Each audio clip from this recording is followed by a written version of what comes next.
आज हम PMS 2019 का इंग्लिश पेपर करेंगे। यह इंग्लिश पेपर सारा नहीं करेंगे, उसमें जो सबसे पहला क्वेश्चन है वो है पैराग्राफ राइटिंग के ऊपर कि पैराग्राफ लिखना है on one of the topics, और ज़्यादातर टॉपिक्स वही हैं जो CSS के एसेस आ चुके हैं। अब CSS में डिफरेंट है, उसमें 3 घंटे का आपने लिखना है और एक्सपैंड करना है बहुत सारे सफ़ों के ऊपर, लेकिन यहाँ पे सिर्फ उसने एक पैराग्राफ डिमांड किया हुआ है। ये भी एक बहुत एक प्रैक्टिस की बात है कि आपके पास इतना सारा मटेरियल है, उसको किस तरीके से कंटेन करना है। 200 वर्ड्स आपने लिखने हैं। 200 वर्ड्स तकरीबन उतने होते हैं जितना मैट्रिक में आप एक ऐसे लिखते थे, और लिखना भी एक पैराग्राफ है। एक पैराग्राफ का मतलब ये है कि आपने यहाँ से स्टार्ट करना है और इसकी कंटिन्यूटी टूटनी नहीं चाहिए। इसको चलाते जाएं और जहाँ पर 200 वर्ड्स आपको समझ लग रहे हैं कि ये ख़त्म हो गए हैं, वहाँ पर आप ख़त्म कर दें। इसका मतलब ये नहीं है कि आपने एक अलहदा से चंक लिखा, एक अलहदा से लिखा और एक अलहदा से लिखा है। If is talking about one paragraph, so one paragraph it must start from an indentation. Indentation कहते हैं थोड़ा सा लाइन को लीव करें और फिर वहाँ से पैराग्राफ स्टार्ट करें और फिर उसके बाद एंड पे आएँ। अच्छा, पैराग्राफ राइटिंग टेक्निक जो हम जब बीकन हाउस सिटी स्कूल में मैं पढ़ाता था तो उनको कैसे सिखाता था पैराग्राफ राइटिंग टेक्निक 5वीं 4थी क्लास के बच्चों को, तो वो एक दफ़ा मैं आपको बता दूं। सबसे पहले लिखना है यहाँ पे टॉपिक सेंटेंस। टॉपिक सेंटेंस किसको बोलते हैं? टॉपिक सेंटेंस बोलते हैं थीम को, कोई भी थीम सेंटेंस। फिर उस टॉपिक सेंटेंस यानी उस थीम से रेलेवेंट बाकी सारे आइडियाज़ आपने पैराग्राफ की बॉडी में लिखने हैं, यानी कि लिंकिंग आइडियाज़, यानी जो लिंक करें इस थीम के साथ, लिंकिंग आइडियाज़ उसको लिखने हैं। और एंड पर आपने कंक्लूड कर देना, यानी एक कंक्लूडिंग सेंटेंस देना है। तो ये क्या हो गया? ये एक पैराग्राफ की टेक्निक हो गई। लेकिन एक चीज़ बस आपने याद रखनी है कि एक जो टॉपिक सेंटेंस है वो आपके एक थीम को शो करता है और सारे पैराग्राफ में उस थीम के ऊपर ही आपने आर्गूमेंट्स देने हैं। अब ये जो बच्चों वाली बातें हैं इसको हम ख़त्म कर देते हैं, लेकिन बच्चों वाली बातें इसलिए भी बताना ज़रूरी है कि हमेशा हमें बेसिक्स की तरफ जाना पड़ता है। तो टॉपिक सेंटेंस यानी आपने पैराग्राफ जब लिखना है तो right from the beginning you must be relevant. Relevant रहें, यहीं पे थीम लिखें और उसके बाद अपने आर्गूमेंट्स देना शुरू कर दें उसके हक में। फ़र्ज़ करें आपने जेंडर इनइक्वालिटी इन पाकिस्तान, ये ओपन है, इसमें ये नहीं पूछा उसने reasons of gender inequality in Pakistan, effects of gender inequality in Pakistan, इसके बारे में उसने नहीं लिखा, या उसके सॉल्यूशंस क्या हैं। आप अपनी मर्ज़ी से कोई भी एक जो भी एस्पेक्ट है उसको थीम बना सकती हैं। आप ये लिख सकते हो कि there are many reasons of gender inequality in Pakistan. जब आपने थीम बनाया तो उसके बाद नीचे सारी रीजंस लिखने, सारी रीजंस नहीं लेकिन जो जनरलाइज्ड कुछ रीजंस हैं जो 200 वर्ड्स में आपकी पूरी हो सके वो लिखने। जनरलाइज्ड फॉर्म में लिखना है, ये 3 घंटे का नहीं है, ये आपके हाफ़ एन आवर में ख़त्म हो जाना चाहिए ऐसे, और हाफ़ एन आवर लिखते हुए पता भी नहीं चलता। तो अगर फ़र्ज़ करें आप जेंडर इनइक्वालिटी को, और अगर आपने लिखना है कि gender inequality is having very bad consequences in society, तो आपने इसका मतलब है कि इफ़ेक्ट्स ऑफ जेंडर इक्वालिटी के ऊपर थीम लिखा है, तो उसके बाद आपने इफ़ेक्ट्स के ऊपर बात करनी है।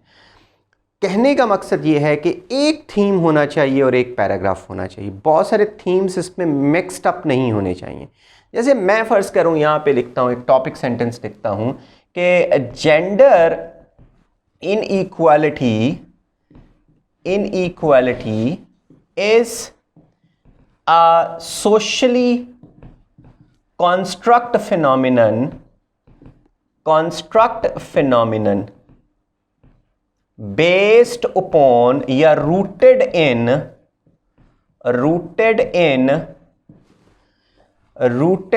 male domination या male domination। चले, ये मैंने आपको लिख दिया कि gender inequality is a socially construct phenomenon rooted in male domination, कि जेंडर जो है वो एक सोशली यानी कि सोसाइटी ने खुद से ही इवॉल्व की हुई है टर्म, और वो इस वजह से की है क्योंकि मेल अपना डोमिनेशन रखना चाहती हैं सोसाइटी में। हमेशा मेल डोमिनेटेड सोसाइटी में ये होती है। मेल्स ने कुछ ऐसी मिथ्स क्रिएट की हैं वेमेन के बारे में, और उसी के ऊपर ही उनकी तरबियत होती है सोसाइटी में, जिससे वो उनकी नेचर नहीं बल्कि उनको सोसाइटी ये सारी चीज़ें सिखाती है। इसको कहते हैं सोशली कंस्ट्रक्ट। सोसाइटी ने बनाई है जेंडर को। अब जो जेंडर, मैंने आपको पहले भी बताया हुआ है कि जेंडर और वुमनहुड में फ़र्क है, सेक्स और जेंडर में फ़र्क है। सेक्स मींस जो नेचर ने डिफरेंसेस रखे हैं बॉडी स्ट्रक्चर से लेकर जो बायोलॉजिकल जो मेकअप है उस तक, वो तो हम ख़त्म नहीं कर सकते।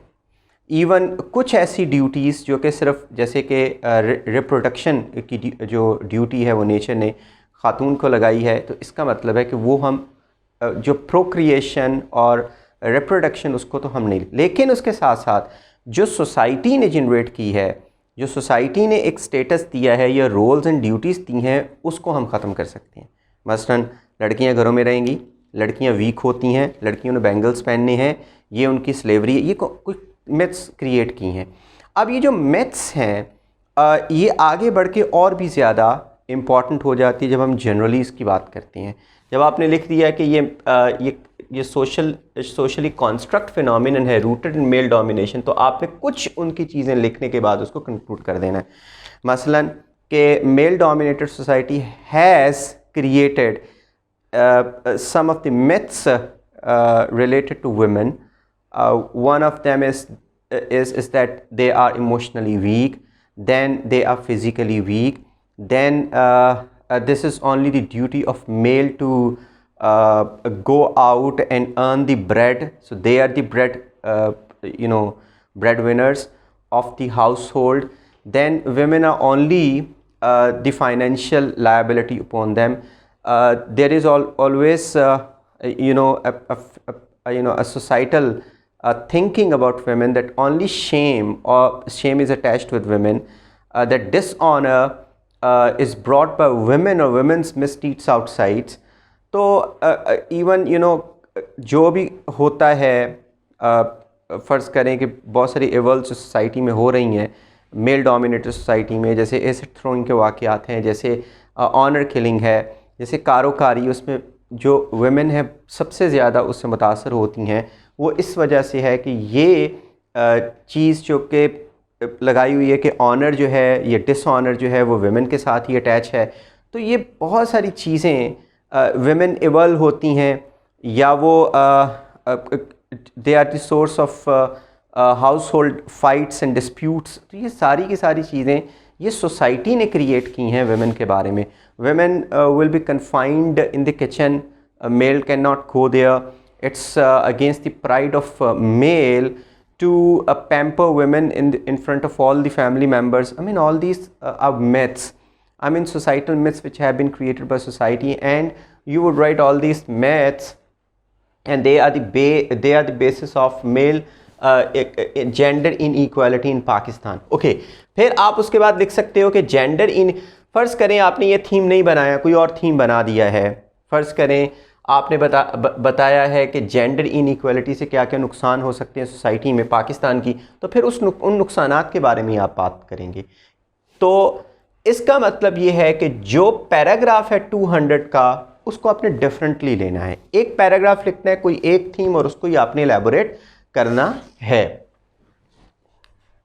अब जैसे पीएमएस का अगला पैराग्राफ, सिर्फ एक पैराग्राफ जो मैंने चुना आप लोगों के लिए, वो गुड गवर्नेंस इज़ की टू पॉवर्टी एलिविएशन।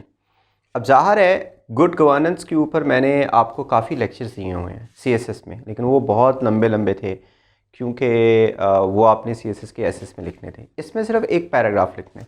इसमें जो आपने थीम बनाया है, अच्छा पैराग्राफ राइटिंग में मैंने आपको क्या बताया था, जो मैंने आपको बताया था कि ये 3 चीज़ें लिखनी हैं, उसका अगर ख्याल ना रहे तो सीधी एक बात सुने कि शुरू में ही आपने पॉइंट के ऊपर अपनी बात करनी है। जो कहा जा रहा है, जो पूछा जा रहा है, जो टॉपिक है, उसका उसकी एक डायमेंशन बतानी और फिर उसके बाद आपने राइट उसके ऊपर आर्गूमेंट्स लिखते जाने, अपनी फ़िलासफ़ी लिखते जानी उसके ऊपर, और फिर आपने उसको कंक्लूड कर देना, लेकिन एक पैराग्राफ टूटना नहीं चाहिए। देखें मैंने यहाँ पे थीम सेंटेंस कौन सा बनाया, good governance based upon rule of law can ensure social justice, और सोशल जस्टिस ही पॉवर्टी एलिविएशन को इंश्योर करती है।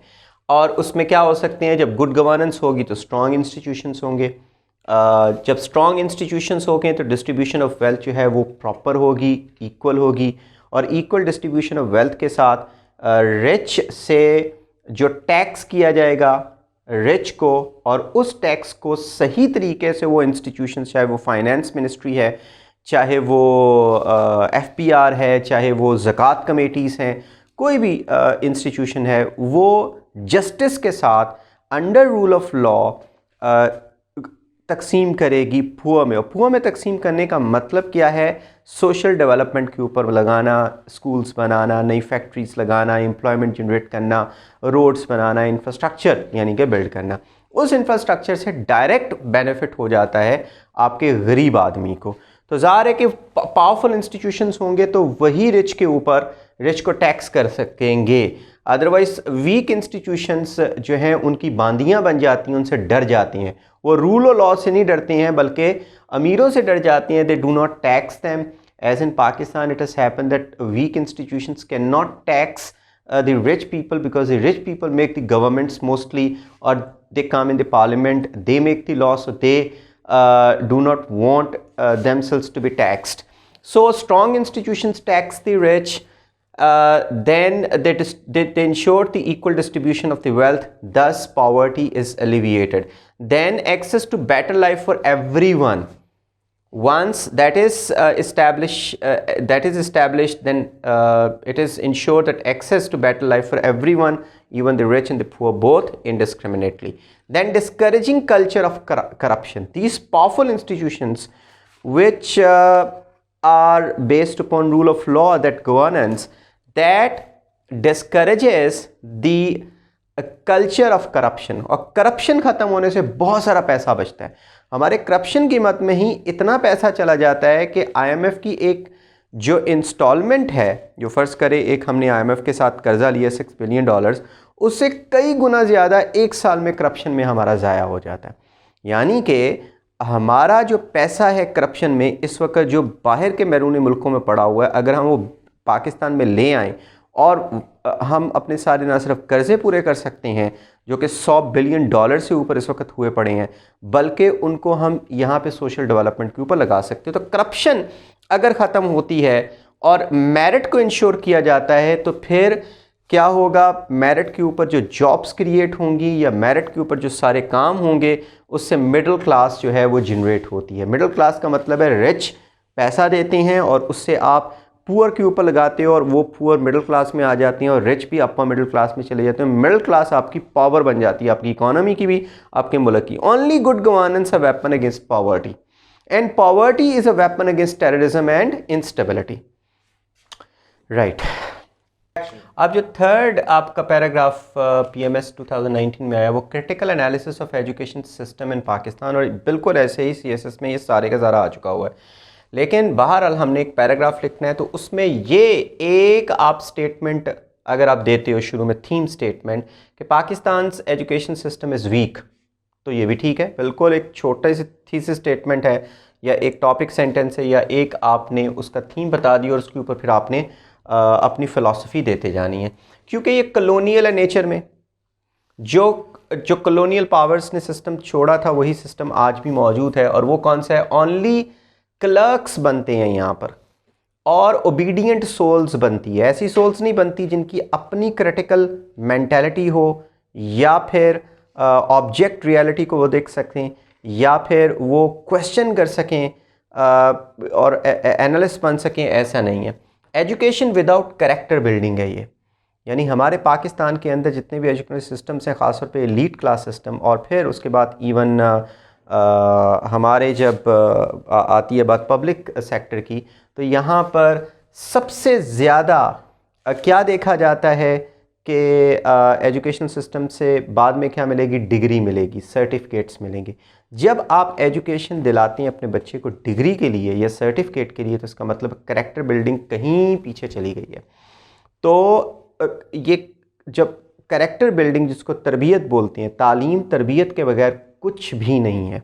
तरबियत ना होने की वजह से ये जो एजुकेशन है, क्योंकि ये एजुकेशन पोस्ट मॉडर्न ईथोस में शामिल है कि इस एजुकेशन के ज़रिए से हम डिग्री होल्डर्स बनाएंगे जो हमारी इंडस्ट्रीज़ में काम करेंगे, जो इकोनॉमिक सेटअप के अंदर बेस्ट लेबर के तौर पर फिट होंगे। उसको कहते हैं पोस्ट मॉडर्न या political purpose of education, and that political purpose was started by America and the European countries after World War I and II, क्योंकि उनके ख़्याल में कि ह्यूमन रिसोर्स सबसे ज़्यादा वैल्यूएबल है, जिसको उन्होंने कल्चरल प्रोडक्ट की बजाय कहना शुरू कर दिया कि ये तो ह्यूमन कैपिटल है।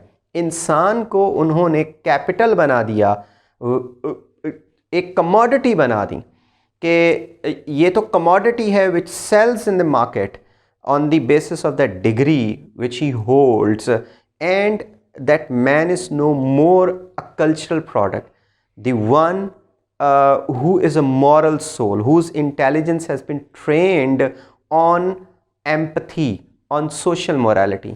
तो वो अब क्या हो गया है, अब आजकल के ज़माने में जो एजुकेशन है वो करैक्टर के लिए नहीं हासिल की जाती, डिग्रियों के लिए हासिल की जाती है।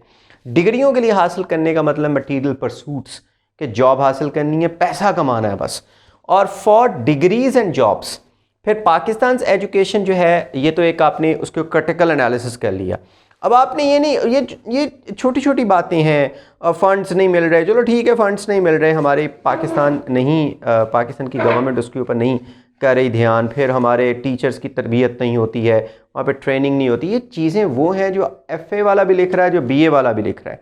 आपने उसके ऊपर डायरेक्ट एनालिसिस करना है कि क्या इम्पैक्ट हो रहा है उस वीक एजुकेशन सिस्टम का पाकिस्तान में।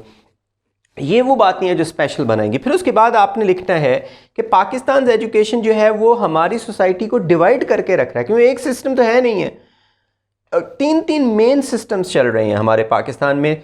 पब्लिक सेक्टर सर्वेंट्स हैं, यानी पब्लिक सेक्टर के अंदर जो एजुकेशन हासिल करने वाले तलबा हैं वो क्या हैं, वो सर्वेंट्स हैं, वो बिल्कुल सर्वेंट्स की तरह बिहेव करते हैं अपने आप को। टीचर अगर सामने बैठ गया हो तो they do not have courage to ask a question to the teacher against the textbook prejudices. फिर उसके बाद आगे इलीट वेस्टर्नाइज्ड क्लास है, जो कि इलीट इंग्लिश स्कूल्स में बन रही है, जैसे एचिसन है, जैसे बीकन हाउस है, और बड़े बड़े जो इलीट इंग्लिश स्कूल्स हैं वो वेस्टर्नाइज किया जा रहा है, उनका कल्चर ही तब्दील किया जा रहा है। इंग्लिश बोलना, इंग्लिश पढ़ना, इंग्लिश खाना, इंग्लिश जैसे वो लगते हैं, और पूरे का पूरा कल्चर तब्दील होके रह जाता है। जब वो बाहर निकलते हैं तो वो अपने कल्चर से थोड़ा सा बिल्कुल डिफरेंट होके वो बिहेव करते हैं। और तीसरे नंबर पर एक और है, वो है रिलीजियस मदरसास, जहाँ पे फनेटिक्स जो है वो तैयार होते हैं। और ये भी रिलीजियस मदरसा जो एजुकेशन है वो भी स्प्लिट है, किस में, सेक्ट्स में। तो पाकिस्तान की सोसाइटी तो अच्छी खासी डिवाइडेड है। हम क्या नेशनल यूनिटी की तरफ जा रहे हैं? हमारा एजुकेशनल सिस्टम ही बेसिस है हमारी नेशनल डिसइंटीग्रेशन के लिए। तो ये बड़ा दूर से इम्पैक्ट पड़ेगा, ये आपने बताना है। फिर उसके बाद वी नीड, एंड पे आप उसको कंक्लूड कर सकते हैं कि we need a united and a powerful system based on social morality, जो कि सोशल मोरालिटी के ऊपर बेस करे। अब जो फोर्थ आप लोगों के लिए जो वहाँ पर PMS में आया हुआ है पैराग्राफ, वो है role and power of media in today's world. अब मीडिया के बारे में आपने बहुत कुछ पढ़ा हुआ है, लेकिन यहाँ पे जो बेस्ट चीज़ें हैं जो एनालिसिस से बेस रेलेवेंट है वो आपने यहाँ पे लिखनी है 200 वर्ड्स में, क्योंकि 200 वर्ड्स बहुत ज़्यादा नहीं होते, उसमें आप आएँ बाएँ शाइन नहीं कर सकते। You can not beat about the push. यहाँ पे आपने write you'll have to bulls eye. और दूसरे नंबर पर जो सिंपल चीज़ें हैं FA में BA में जो लिखते हैं स्टूडेंट्स, वो नहीं लिखनी है, डायरेक्ट वो वाली चीज़ें लिखनी हैं जो ज़्यादा इम्पॉर्टेंट हैं और ज़्यादा एनालिटिकल हैं। जैसे यहाँ पे मैंने लिखा है media has change the world. सारी दुनिया ही, मौजूदा दुनिया तब्दील करके रखती है, क्योंकि प्रिंट से लेकर सोशल मीडिया ने हर एक ने ग्लोबलाइजेशन के प्रोसेस को स्पीड अप किया है। और इनके ज़रिए से ग्लोबलाइजेशन का प्रोसेस क्या है, इन्होंने शेयर्ड आइडियाज़ को स्प्रेड किया है, ऐसे आइडियाज़ जो ह्यूमैनिटी के बेसिस के ऊपर हों, जो यूनिवर्सल एथिक्स के ऊपर हों, जो जस्टिस और ट्रूथ को प्रमोट कर सकें। और लेकिन जैसे आज पूरी दुनिया में एक कल्चर बन चुका है, माइंडसेट ये बन चुका हुआ है कि डेमोक्रेसी ठीक है। ये किसने क्रिएट किया? ये मीडिया ने क्रिएट किया है। ये सारे का लिबरलिज्म ठीक है, जो कैपिटलिस्टिक इकोनॉमी है वो ठीक है क्योंकि वो लिबरल इकोनॉमी है, चाहे वो गलत है चाहे वो सही है, इसने मिला के उसको शेयर्ड आइडियोलॉजी बना दिया है। अब कोई भी बात करेगा that state is an undemocratic one, आपका हमेशा जहन जाएगा या आपका दिल करेगा नहीं यार वो स्टेट गलत है। हालांकि अनडेमोक्रेटिक होने का ये मतलब नहीं है कि वहाँ पे जस्टिस नहीं होता। जस्टिस शायद हो रहा हो, डेमोक्रेटिक कंट्री से ज़्यादा हो रहा हो, लेकिन अचानक ही आपका जहन जाता है इस मीडिया ने शेयर्ड आइडियोलॉजी बना दी है, हमारी सबकी शेयर्ड कल्चर बना दी है। फिर उसके बाद जो मॉडर्न नेशन स्टेट का कॉन्सेप्ट है कि आपकी नेशन स्टेट की बाउंड्रीज़ होंगी, ये जो मीडिया है उन बाउंड्रीज़ को पामाल करके आगे निकल चुका हुआ है। आप अपने नेट के ऊपर बैठकर अपनी मर्ज़ी से बॉर्डर क्रॉस कर सकते हो और आप इन्फ्लुएंस हासिल कर सकते हो उन आइडियोलॉजी से जो दूसरी कंट्री की या तीसरी कंट्री की। तो इससे क्या होगा? इससे फिर नेशन स्टेट का वो जो कॉन्सेप्ट है सॉवरेनिटी का वो बिगड़ गया हुआ। तो नेशन स्टेट को ऑलमोस्ट उन्होंने अंडर स्ट्रेस किया हुआ। साइबर एज ने took toll on peace of mind. ये भी इंपॉर्टेंट है कि पीस ऑफ माइंड तबाह कर दिया है। जो पैसिव और पीसफुल और सेडेटिव लाइफ थी हमारे आबाओ अजदाद की, वो आजकल नहीं है। आजकल की लाइफ बड़ी थ्रिल बेस्ड है और हम सोशल मीडिया को एमुलेट करने की कोशिश करते हैं और जितना वो फास्ट है उतना हम फास्ट होने की कोशिश करते हैं। वो मल्टीटास्किंग है, हम मल्टीटास्किंग होने की कोशिश करते हैं। उस चक्कर में हमारा जो क्वालिटी ऑफ वर्क है वो भी कॉम्प्रोमाइज़ होता है और हमारी पीस ऑफ माइंड शैटर हो जाता है। तो शैटर्ड इसने क्या किया है? पैसिव प्रिंट रीडिंग को ख़त्म करके रख दिया। ये भी एक तरह से पीस ऑफ माइंड देती थी। एक बुक, एक नावल, आप एक कमरे में बैठे हुए हैं, फाइट साइड के पास एक चाय का कप है और रीडिंग कर रहे हैं और वो पैसिव रीडिंग है, कॉन्सेंट्रेटेड है, आपका माइंड जो है वो सुकून हासिल कर रहा है उससे। लेकिन आज क्या है? आज साइबर एज ने एक क्लिप आया, दूसरा क्लिप आया, तीसरा क्लिप आया। इवन हमारे पास इतना टाइम नहीं है कि हम 5 मिनट का कोई एजुकेशनल क्लिप आराम से सुन सकें क्योंकि हमारे पास चॉइस बहुत ज़्यादा है। उसको हमने आगे किया, दूसरा आया, दूसरा ज़्यादा लंबा उसको किया, तीसरा आया।